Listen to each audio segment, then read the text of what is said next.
There's no audio. There's no fingerprints. There's no suspects. There's no accomplices. There's no tips. There is nothing. If you have it, I'm happy to see it. There's video clear as day. He's the only person in there and the only person coming out.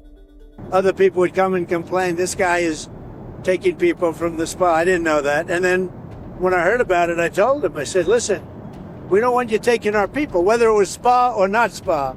I don't want him taking people. And he was fine. And then not too long after that, he did it again. And I said, out of here.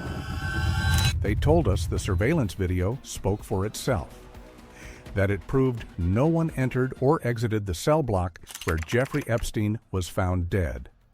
The message was firm, repeated by top officials. The system worked, and the conclusion was clear.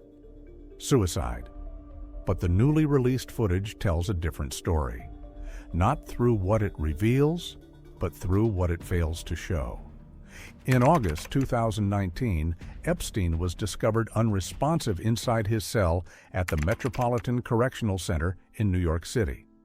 Within days, Attorney General William Barr stood before cameras, assuring the public that he had personally reviewed the video. According to him, no one had entered the area. There was no foul play. The investigation, it seemed, was settled. That same version of events was echoed months later by FBI Deputy Director Dan Bongino. In a televised interview, he stated that the video was clear as day, that Epstein was alone going in and alone coming out. But when CBS News obtained and analyzed the surveillance footage in July 2025, they found no such clarity. What the video actually shows is limited, low-resolution coverage of a hallway, a stairwell, and part of a common area. The angle does not include the door to Epstein's cell. It doesn't even capture the full staircase leading to the upper tier where his cell was located.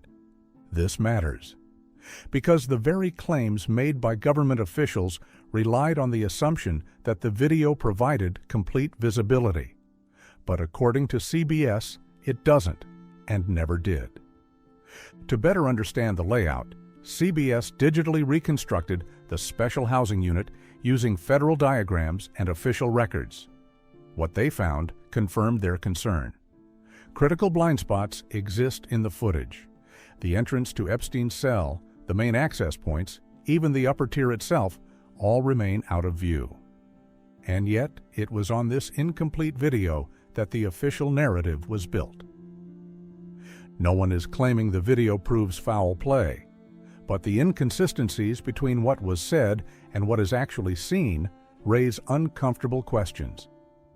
If the foundation of the government's case isn't as solid as we were led to believe, what else might be missing? For a man whose death shocked the nation and whose case implicated powerful figures across the globe, one would expect the highest level of transparency.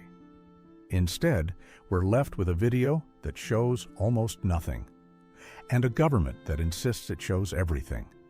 This isn't just about Epstein, it's about trust, and what happens when institutions ask us to believe without letting us see. Official story recap. In August 2019, Jeffrey Epstein, financier, convicted sex offender, and federal detainee, was found dead in his cell at the Metropolitan Correctional Center in Lower Manhattan. The news spread quickly. Epstein had been awaiting trial on federal sex trafficking charges involving minors. The questions surrounding his wealth, his powerful connections, and the severity of his alleged crimes had already drawn global attention. His sudden death only intensified it. The public wanted answers, and almost immediately, officials began providing them.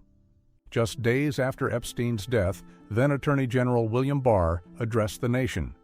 His tone was serious but confident.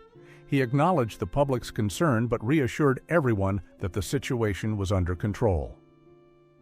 He had personally reviewed the surveillance footage from the facility, and based on what he saw, there was no evidence of outside interference. His exact words were simple and definitive. No one entered the area where Epstein was housed. According to Barr, the cameras made it clear. The environment was secure. There was no indication of foul play. The conclusion, he said, matched the medical examiner's ruling. suicide. Not long after, that message was repeated by others in federal leadership. Among them was FBI Deputy Director Dan Bongino, who appeared on national television to reinforce the same idea. On Fox News, Fox and Friends, Bongino stated with certainty, "There's video clear as day. He's the only person in there, and the only person coming out." This public reinforcement was critical. With so many people questioning how such a high-profile inmate could die while in federal custody, the government needed a simple, unified explanation, and the video footage was presented as that proof. From a public trust standpoint, the message worked, at least at first. The general belief became that Epstein had been under watch, that the area was monitored, and that investigators had concrete video evidence showing he acted alone in his final moments. The government's position relied heavily on the credibility of that video. It was treated as the backbone of the investigation, clear, conclusive, and unchallengeable. But what few people knew at the time, and what only came to light later, was just how little the public, or even the media, had seen of that footage. For years, the video remained unreleased. Claims were made about what it showed, but the actual images were kept out of view. The assumption was, if top officials saw it and confirmed the story, then there must be no doubt. Now, in 2025, that assumption is being tested because the footage is finally public, and what it shows doesn't align with the story we were told. CBS investigation reveals the truth. In July 2025, nearly 6 years after Epstein's death, CBS News finally obtained and reviewed the surveillance footage that had long been cited as key evidence in the federal investigation. What they found wasn't the clear-as-day video that officials had described. Instead, they were handed an 11-hour-long, silent, grainy recording from a single, fixed security camera. And what that camera captures is startling, not for what it reveals, but for everything it doesn't. The footage shows a limited section of the special housing unit, a stair landing, 2 doors, a trash can, and part of a fluorescent-lit common area. The resolution is poor, the perspective is narrow, and critical parts of the unit are simply out of frame. Most notably, the entrance to Jeffrey Epstein's cell is not visible at all. The camera doesn't capture the top of the staircase that leads to his block. Even the stairway itself is only partially seen, cutting off at the angle where someone might ascend or descend unnoticed. For years, officials said this footage proved that no one entered Epstein's cell block. But now, with the footage finally in the public domain, CBS News has made it clear there's no way to verify that claim from this video. To better understand the physical layout, CBS conducted a digital reconstruction of the special housing unit, using architectural diagrams and details from a 2023 Justice Department report. The result was a 3D model showing exactly what the camera could and could not see. Their findings were straightforward. The camera's position, distance, and angle make it impossible to observe the entrance to Epstein's cell, or anyone who might have approached it during those critical overnight hours. CBS isn't suggesting foul play, but what they are showing is that the government built its narrative around footage that simply doesn't support it. And if the video doesn't show what they claimed, then the question becomes, what exactly were we supposed to believe? Contradictions and gaps. Once CBS News reviewed the footage and compared it to the official narrative, several troubling contradictions came into focus.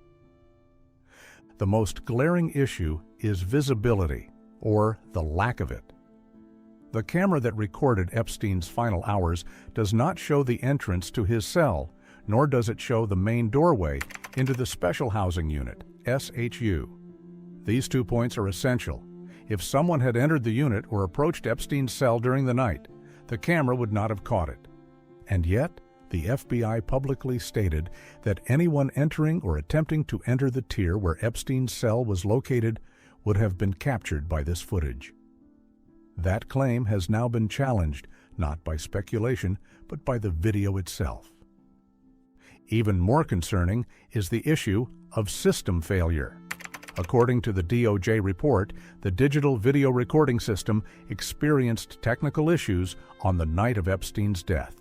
As a result, significant portions of footage from August 9th and 10th, 2019 were lost. These would have provided a broader view of activity within the housing unit, but they're gone. In total, the contradictions pile up. A video that shows too little, claims that say too much, and a system that failed when accountability mattered most. Negligence or cover-up? By the time the sun rose on August 10th, 2019, Jeffrey Epstein was dead.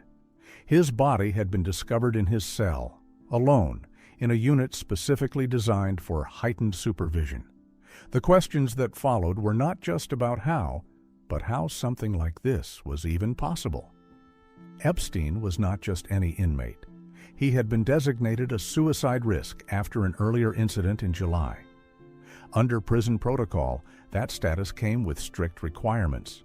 Most notably, Epstein should never have been left alone in his cell. He was supposed to have a cellmate at all times. Yet on the very day he died, his cellmate was transferred out and no replacement was assigned. That decision alone raised serious concerns, but it didn't stop there. Guards assigned to Epstein's unit were required to perform wellness checks every 30 minutes throughout the night. According to the Justice Department, those checks never happened. Instead, the officers reportedly slept and later falsified records to make it appear that they had been doing their rounds. Two corrections officers, Tova Noel and Michael Thomas, were charged with falsifying official documents. But the charges were quietly dropped. Neither received jail time. No senior prison officials were disciplined. No supervisors lost their jobs. The failures continued further up the chain. Despite all that went wrong, the missing footage, the broken protocols, the false records, no one in leadership within the Bureau of Prisons was held publicly accountable. No firings, no resignations, no independent oversight. All of this leaves the public with two deeply troubling possibilities. Either this was a cascade of gross negligence at every level of responsibility, or it was something more deliberate, a system protecting itself by keeping the truth comfortably out of reach. The evidence, on its own, may not prove a cover-up. The video timeline breakdown. The surveillance footage released by the government covers a span of nearly 11 hours, beginning at 7:40 p.m. on August 9, 2019, and ending shortly after 6:30 a.m. the next morning, the moment when Epstein was found dead in his cell. The video is silent, recorded from a fixed security camera aimed at a common area inside the special housing unit. What it captures is ordinary, even mundane. Correctional officers moving slowly through the hallway, exchanging paperwork, standing near desks, or walking in and out of frame. At times, staff appear disengaged, and in some moments, they even seem to doze off. 9 minutes into the video at 7:49 p.m., Jeffrey Epstein appears. It's the first and last time he's seen on camera. He walks in from the left side of the frame, accompanied by a correctional officer, and proceeds toward the stairwell that leads up to his cell in the L block. But what happens next is unclear. The camera angle cuts off most of the staircase, and Epstein is never seen actually ascending the stairs. Nor is he seen entering his cell. From that point on, he disappears from view and does not reappear again for the rest of the night. It's a timeline with only one certainty. Epstein entered the area that night and was dead by morning. Evidence disputed, experts skeptical. At around 10:40 p.m., an orange figure appears climbing the stairs toward Epstein's tier. The official report said it was a guard, believed to be Noel, carrying linens. But video experts questioned that conclusion, suggesting it may have been an inmate wearing an orange jumpsuit. The released footage contains an on-screen cursor and a menu, indicating that it's not raw DVR footage, but more likely a screen recording, possibly compiled from multiple clips. Technical analysis showed the file was created on May 23, 2025, and that the video appears to be edited and stitched together. 1 minute of footage is also missing, with no official explanation. It coincides with the end of a shift by an employee titled Materials Handler. While there's no direct link to Epstein's death, the missing minute raises serious concerns. The report claimed only 2 staff members entered the unit after midnight, but the video shows a third unidentified person never mentioned in the official account. There is also a contradiction in guard Noel's statement. She claimed she didn't escort Epstein to his cell, yet the footage shows her doing exactly that. Epstein also made a phone call using a line reserved for attorneys, saying he wanted to speak with his mother, even though she passed away in 2003.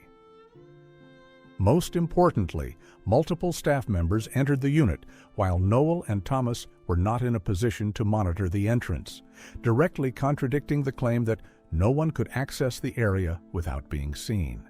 Still, no real answers. 6 years after the death of Jeffrey Epstein, we still don't have clear answers.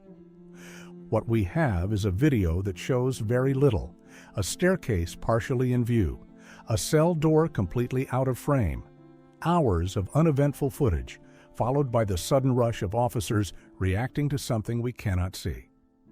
We have officials who claimed certainty, despite the evidence offering none. We have a prison system that failed to protect an inmate marked as a suicide risk, then lost the footage that could have explained how it happened.